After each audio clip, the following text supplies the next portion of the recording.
রহমান রাহিম। আমি Mohammad Aftabur Rahman, Gangachara BM college, Gangachara, Rangpur. প্রিয় শিক্ষার্থী, অনলাইন ক্লাসে তোমাদের স্বাগত। আজকে আমাদের বিষয় production planning, control and costing. শাখা হলো হিসাব রক্ষণ, একাদশ শ্রেণীর। তা আজকে আমি যে অঙ্কটি করব সেই অঙ্কটি হলো প্রোডাকশন প্ল্যানিং, কন্ট্রোল অ্যান্ড কস্টিংয়ের উৎপাদন ব্যয় বিবরণী। এই অঙ্কটি 2012 সালে কারিগরি শিক্ষা বোর্ডে হিসাব বিজ্ঞান ট্রেডে বা হিসাব রক্ষণ ট্রেডে এসেছিল। সেটা আমরা আজকে সমাধান করব। সমাধান করতে যে অঙ্কটি এভাবে দেয়া আছে, নিম্নলিখিত তথ্য হতে 2018 সালের 31 ডিসেম্বর তারিখ উৎপাদন ব্যয় বিবরণী তৈরি করো এবং দেখাও ব্যবহৃত কাঁচামালের ব্যয়, মুখ্য ব্যয়, কারখানা ব্যয়, বিক্রিত মালামালের মোট ব্যয়, বিক্রয় মূল্য। এখানে কিছু তথ্য দেয়া আছে। প্রারম্ভিক কাঁচামাল মজুদ 2 লক্ষ টাকা, সমাপনী কাঁচামাল মজুদ 1,50,000 টাকা, কাঁচামাল ক্রয় 3 লক্ষ টাকা, প্রত্যক্ষ মজুরি ব্যবহৃত কাঁচামালের 50% বা 50%, প্রত্যক্ষ খরচ 80,000, কারখানার উপরি খরচ মুখ্য ব্যয়ের 25%। এই 25%-এর জায়গায় 20% হবে। এটা তোমরা একটু কেটে দাও যে 25% না হয় 20% হবে। প্রারম্ভিক প্রস্তুতকৃত মজুত মাল 1,40,000, সমাপনী প্রস্তুতকৃত মজুত মাল 1 লক্ষ টাকা, অফিস ও প্রশাসনিক খরচ 50,000 টাকা, বিক্রয় ও বন্টন খরচ 30,000 টাকা, মুনাফা বিক্রয় মূল্যের 20%। এই অঙ্কটি করতে যেয়ে আমরা এর আগে 2টি বা 3টি অঙ্ক করেছি। সেখানে আমি অঙ্ক সমাধান করে দেওয়া আছে। সেটা অঙ্কটি এভাবে হবে যে সবার আগে আসে, তোমরা জানো, প্রারম্ভিক কাঁচামাল, তার সাথে কাঁচামাল ক্রয় যোগ হয়, সেখান থেকে সমাপনী কাঁচামাল বিয়োগ যায়, তারপর আমাদের বের হবে ব্যবহৃত কাঁচামালের ব্যয়। এই ব্যবহৃত কাঁচামালের ব্যয় হলো 3,50,000 টাকা। এই 3,50,000 টাকা ব্যবহৃত কাঁচামালের ব্যয়। এখানে দেয়া আছে প্রত্যক্ষ মজুরি ব্যবহৃত কাঁচামালের 50%। তাহলে প্রত্যক্ষ মজুরি দেখো, এখানে প্রত্যক্ষ মজুরি দেওয়া আছে, ক্যালকুলেশন করে বের করছি 1,75,000। এটা কীভাবে আসলো?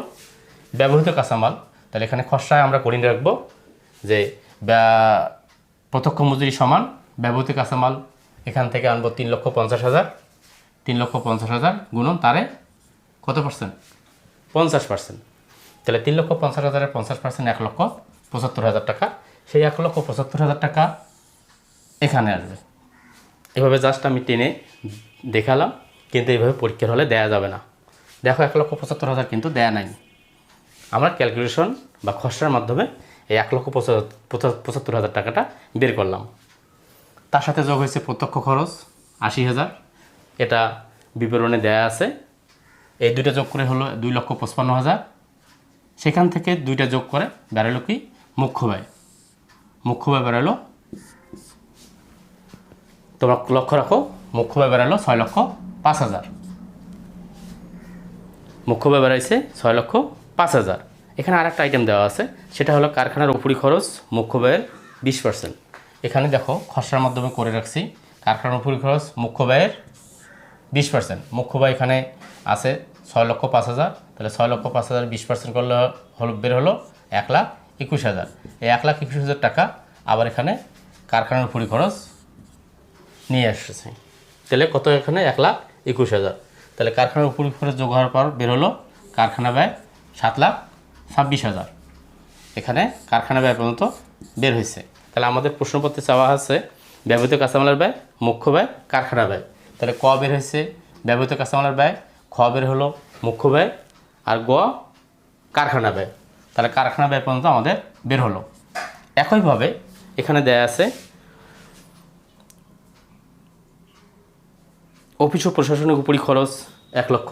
দেখো এখানে তোমরা একটু লক্ষ্য রাখো, অফিস ও প্রশাসনের উপরি খরচ 50,000। তার এর সাথে যোগ হলো, এটা বের হলো উৎপাদন ব্যয়। কিন্তু এখানে এই উৎপাদন ব্যয়ের এক্সট্রা চিহ্ন দিচ্ছি, কারণ হলো উৎপাদন ব্যয়ের ক, খ, গ কোনোটি দেওয়া নেই। এখানে ক, খ, গ আছে, এখানে কিন্তু এক্সট্রা চিহ্ন দিয়ে আমি রেখেছি।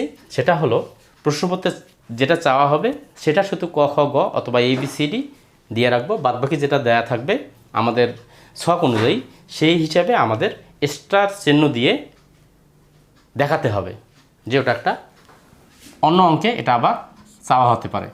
একইভাবে এর সাথে যোগ হবে প্রারম্ভিক প্রস্তুতিত মজুদ মাল, সেখান থেকে বাদ যাবে সমাপনী প্রস্তুতিত মজুদ মাল। এখানে যোগ বিয়োগ করে বের হবে 8,16,000 বের হলো। এটাও এক্সট্রা চিহ্ন দিয়ে রাখছি, এটা বিক্রিত পণ্যের ব্যয় 8,16,000। এর সাথে যোগ হবে বিক্রয় বন্টন খরচ 30,000, যোগ হওয়ার পর হলো বিক্রিত মালের মোট ব্যয়। এটা কিন্তু ঘবার প্রশ্নে চাওয়া আছে বিক্রিত মালামালের মোট ব্যয়। তাহলে বিক্রিত মালামালের মোট ব্যয় কত বের হলো?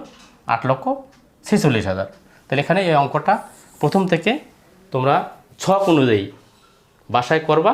আমার মনে হয় তোমরা প্র্যাকটিস করলে অঙ্কটা হয়ে যাবে, যদি অনুসরণ করো তো অঙ্কটা হয়ে যাবে।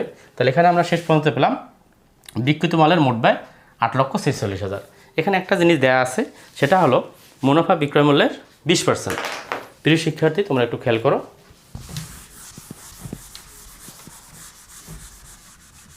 মুনাফা বিক্রয় মূল্যের 20%। আমি লিখে রাখি মুনাফা বিক্রয় মূল্যের 20%। কিন্তু এখানে বিক্রয় মূল্য দেয়া নাই, প্রশ্নে বিক্রয় মূল্য দেওয়া নাই। যদি প্রশ্নে বিক্রয় মূল্য দেয়া না থাকে তাহলে আমাদের যেটা সূত্র আছে সেই সূত্র আমি একটু পর লিখে দিচ্ছি। যদি বিক্রয় মূল্য 20% হয় তাহলে মোট ব্যয় যেটা বের হলো বিক্রিত মালের মোট ব্যয় 8,86,000। এই 8,86,000-এর 25% হবে, এটা সূত্র। তাহলে মুনাফা বের হবে কীভাবে? এটা খসড়া আকারে দেখাইতে হবে। খসড়া 4 নম্বর খসড়া, আগে 1, 2, 3 গেছে। মুনাফা বিক্রয় মূল্যের 20%। তাহলে কিন্তু এখানে বিক্রয় মূল্য দেওয়া নাই বা প্রশ্নেও দেওয়া নাই। সেই ক্ষেত্রে আমরা নেব কি বিক্রিত মালের মোট ব্যয়, যে মোট ব্যয় বের হবে তারে 20%-এর জায়গায় 25% নেব। 8,46,000 গুণন 25%। ক্যালকুলেশন একটু করি আমরা দেখি। 8,46,000 গুণন 25%, 2,11,500। এটা বের হলো 2,11,500। এই মুনাফা 2,11,500 আমরা এখানে দেখাই দিচ্ছি। দেখো এই যে 2,11,500। এই মুনাফা বিক্রয় মালের মোট ব্যয়ের সাথে যোগ হলো, যোগচিহ্ন দেওয়া যাবে অথবা যোগ কথাও লেখা যাবে। তাহলে কী বেরোলো? বিক্রয় মূল্য বের হলো আমাদের 10,57,500। এটা ক্লোজ দিতে হবে। তাহলে অঙ্কটা আমার হয়ে গেল। তাহলে এখানে আরেকটা জিনিস যেটা তোমাদেরকে বলছি, সেটা হলো যদি কখনো পরীক্ষায় বা প্রশ্নপত্রে দেয়া থাকে যে মুনাফা বিক্রয় মূল্যের 20%, এটা তোমরা লিখে রাখো।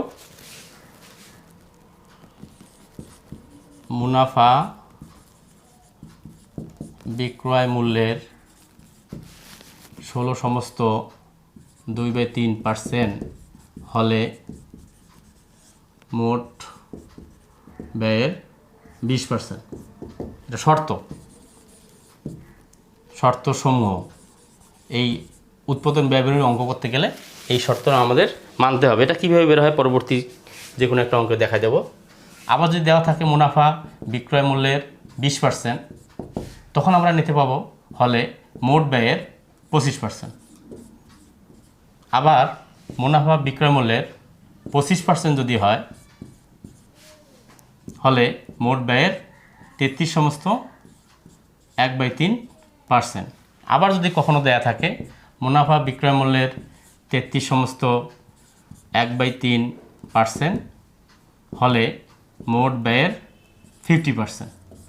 এই 4টে সূত্র আপাতত মনের যদি রাখো তাহলে যে কোনো অঙ্ক করতে পারবা। এই 4টে শর্ত অনুযায়ী মুনাফা বিক্রয় মূল্যের 16% দেয়া আছে, 16/2/3% দেয়া আছে। তাহলে আমরা কি ধরবো? মোট ব্যয়।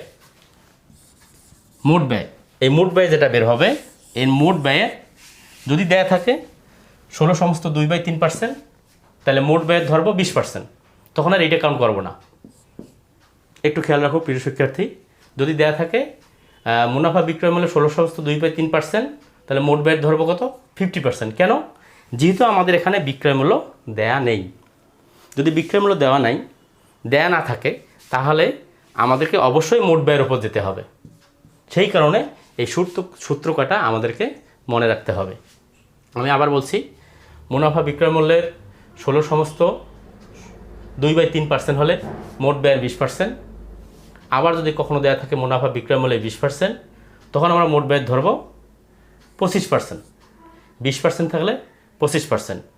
আবার যদি কখনো দেওয়া থাকে মুনাফা বিক্রয় মূল্যের 25% হলে মোট ব্যয় ধরবো আমরা 33 সমস্ত 1/3%। আবার যদি কখনো দেওয়া থাকে মুনাফা বিক্রয় মূল্যের 33 সমস্ত 1/3%, তখন আমরা নেব মোট ব্যয়ের, অবশ্যই এটা মোট ব্যয়ের হবে 50%।